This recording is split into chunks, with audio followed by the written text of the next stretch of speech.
আজ ভাবছি উচ্ছে দিয়ে অন্যরকম একটা রান্না করব। এইভাবে উচ্ছেগুলো কেটে নিয়েছি।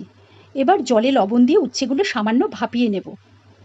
এবার কড়াইয়ে তেল দিয়ে শুকনো লঙ্কা আর রাঁধুনি ফোড়ন দিয়ে ভাপানো উচ্ছেগুলো জলটা ঝরিয়ে লবণ আর হলুদ দিয়ে ভেজে নেব ভালো করে। 1 চামচ সাদা সর্ষে, 1 চামচ পোস্ত আর 1 চামচ টক দই আর সামান্য জলের সাথে মিশিয়ে আর একটু চিনি ভালো করে ফেটিয়ে রেখে দিয়েছিলাম। উচ্ছেগুলো যখন ভাজা হলো, এবার আমি ওই পেস্টটা দিয়ে দিলাম। ঢাকা দিয়ে এবার সেদ্ধ হতে দেব। গামাখা হলে সামান্য একটু কাঁচা সর্ষের তেল দিয়ে নামিয়ে নেব। একবার গরম ভাতের সাথে খেয়ে দেখতে পারো, দারুণ খেতে লাগবে, মুখেও রুচি আসবে। কেমন লাগলো আমার এই রান্নাটি অবশ্যই জানিও। আজ সকালে দাঁত ব্রাশ করতে করতে মাথা থেকে রেসিপিটা বের করলাম। ভালো লাগলে অবশ্যই একটা লাইক, কমেন্ট ও শেয়ার করে দিও। তোমরা খুব ভালো থেকো আর সুস্থ থেকো।